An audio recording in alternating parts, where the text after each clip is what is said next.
Camacho and Madeline Berdallo. That was in 2016. Hey, but let's bring Shawn Gumataotao on, I think he's on his way to work. Shawn, good morning.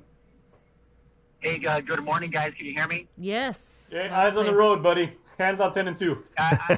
Yeah, I'm gonna pull over at some point. No, I just my wife Trish and I, we just left the California polling site. We just voted, and just about to start our day. But let me go ahead and do it now while we can. You can see, all done. Nice. Hey. What was it like at the polling site? Was it pretty in and out?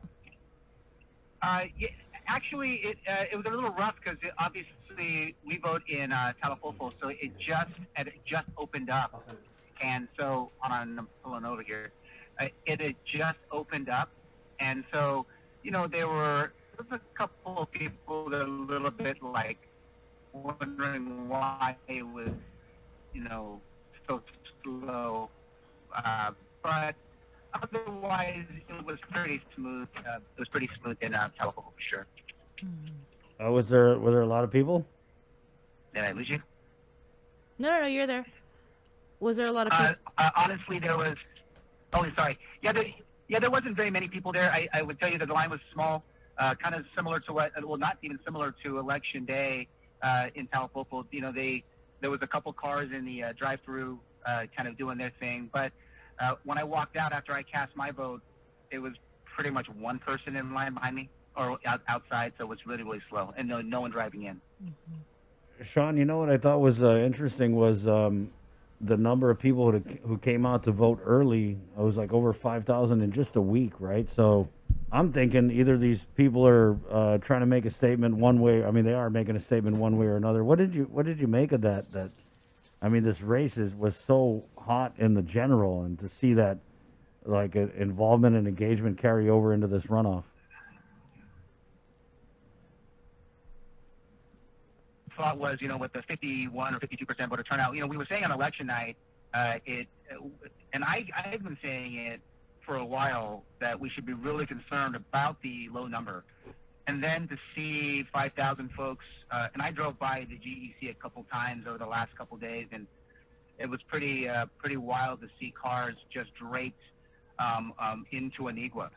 And so it was encouraging knowing that people were going to take the time to do the drive-in. In fact, on a couple of different chats, it was like, hey, there's nobody, just go and walk up, park and walk in. But there were still tons of cars. I think people are wanting those folks that are always participating, that they are participating by driving up at least the first 5,000. Right. But it remains to be seen how that will translate today. Like I said, and when we were saying on election night, what drove people to come and vote was at its best, the grassroots effort. Today, we saw for less than a week, both Bob Underwood and Mike Simic was trying to get their vote out. How effective? I think we'll be talking about it this time tomorrow. Do you think this is one of the most heated elections we've seen? Absolutely not. I think it's been like lukewarm in comparison to past elections. I think you might get a lot of grumbling. Yeah, you got the traditional ads that were going out talking about the record. Yeah, but heated-wise, if you listen to the delegate across other platforms except for KUAM, he seems super confident. And I would honestly, in some cases, seems overconfident. Right. But he was talking about, I'm doing this for you. If you give me a chance, I'll do this. If you give me a chance. But, that was, I think when you look at it, I don't know whoever's handling him, or maybe even himself, thinks that is absolutely the road that's going to reach the people that are going to vote again. There are people listening to this station right now. They were looking at press releases from both parties. Is it enough to move the needle to gain us a little back over 51 or 52%? I think there was a lot of pessimism by the Election Commission and even some of our other friends who are also pundits about we're not going to eclipse the 51%. But it goes back to the argument on election night. When we purged votes, then you got the vote out. You got the highest ever amount of people to register to come up really short on election day I'm floored, and it's some of the said, calling me on the side, or WhatsApp me. Oh, Shawn, it's probably the COVID. Yeah. So then, how did you guys go and register between before and during COVID, but you didn't vote? So I'm hoping people are listening right now to me, and I know my 2 cents means absolutely nothing, but if you're going to register, man, get out there and vote. Follow through, You know? right? Get yourself one of these bad boys when you're done, and I don't know what you want to do with it, but do it and get this done. And I mean, it's an unprecedented runoff, and just got to go do it and take care of this whole cycle, and then we'll spend the next maybe a year unpacking it to see exactly what we all need to do to make this a process even better for everyone. What are you feeling, though, Shawn? Do you think that St. Nicholas's people who obviously they came out in the general, I mean, he had a pretty big lead over Underwood. Do you think that these 5,000 people coming out to vote are those Mike's people or those people who don't like Mike? Well, again, we have to remember what brought them to the polling places in the first place. It was basically down ballot elections, mayor races, CCU, about the policy board. Those folks also bring people to be a part of the process. So yes, but when you start to see that number, again, you have to be more concerned about why people spent the inordinate amount of time to get 55,000 people to register and then go goose eggs for the most part on election day. I don't know. I don't understand. I'm trying to understand it. And maybe as you guys, we talked about, we've been at this a while, and maybe we're missing something. Because I don't think it's the internet that's going to cast a vote. Because, when there's followers from Facebook, they could be in Bangor, Maine, or they might be part of your call in the morning when you're saying, hey, off today from Las Vegas. Right. Those guys aren't voting in Guam. The electorate on Guam are probably the most active folks, maybe about 25 or 30,000 active folks, but you didn't see them per se. It didn't translate. Well, they might have translated to the polls, but there was new voters.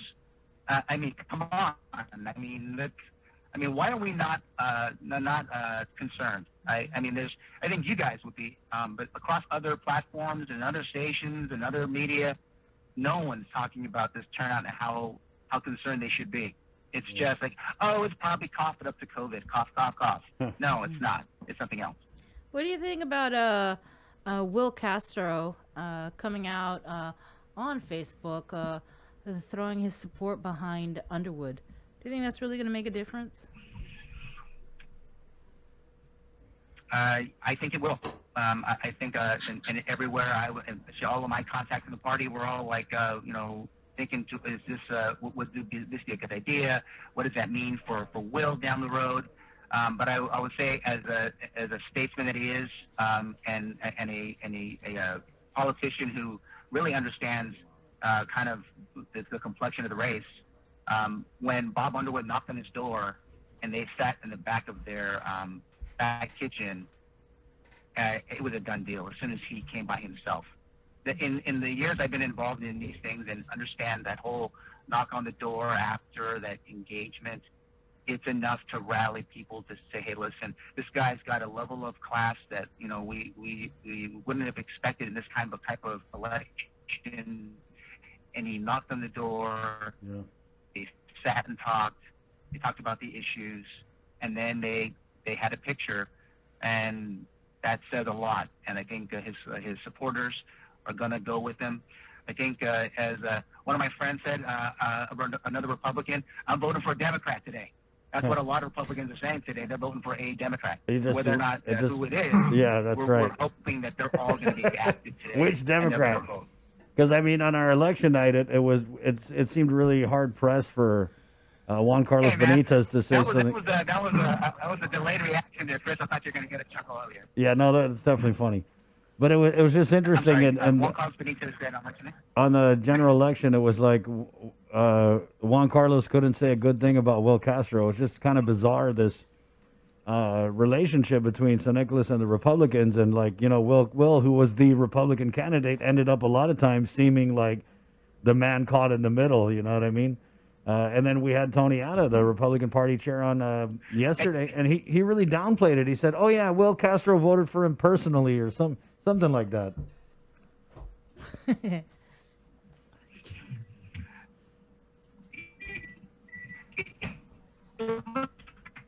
Like what how we started this conversation, you were talking about whether or not you should debate and the like, and yes, the community deserves to hear from me. Would I have agreed with some of Bob Underwood's things if I know, and to try to show there's a difference in that consideration. If it's so similar, then obviously folks might go, okay, well, maybe I'll vote for the more experienced guy or whatever they might choose.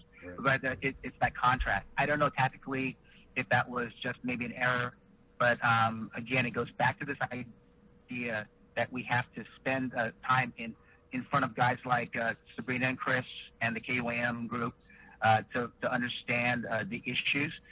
It's interesting how that the candidates, they can get across other platforms, and one candidate in particular. But to be in front of you guys, you're not so scary. You guys ask great questions. I think there's and the people that are listening today are the same people that were listening to you over the entire part of the COVID, and you guys have really shook up Talk Radio in the morning. I would think that it was a huge benefit to be on this program right now and talking about, hey, vote for me. If not, you're really missing quite a bit of people. Yeah, I mean, we would love to have Congressman St. Nicholas on, and he's actually the only candidate who refuses to engage. Out of all, I mean, senatorial, mayoral, gubernatorial, everybody else has no problem coming on. And I think it's interesting. You're right. We're not the big bad wolf. I mean, yeah, we're going to ask the questions that need to be asked, but get over it. We ask the same questions of a lot of people, and they get over it because we all live together. I mean, this idea that we're somehow rabid dogs off the chain who just, want to sick, it's ridiculous, really, frankly. I'm the nicest guy. or maybe, well, yeah, but or maybe I thought Chris and Sabrina would be in the next cycle that we get all the groups together, the Daily Posts of the world, the PDNs, the Sorensens, and we get everybody back and say, you know what, we're all going to do one together. And if you, now it's really hard to ignore. And I organized some of those before somewhere in my past, as you guys probably recall. It can happen. There'll be more people watching. I think there's going to be a chance for us to use those as, hey, here's my email. We're going to do some separate ones, but maybe we got to bring it back and get all of the groups together, and then there can't be any real excuse. If you don't show up, really, it's kind of like you've missed a huge opportunity to share your message with the people of Guam. Well, Shawn, we're looking forward to getting you on the recap show tomorrow morning. Clear your schedule. Yeah. Hey, I'm going to be on before my class at UOG. It's that. It's speech number 2 day. So if they're listening, they're hopefully prepping for their speech. So right. I'll be on as long as I can be. All right right. on. Thanks, Shawn. All right, guys. Have a great day, and I'll keep on listening.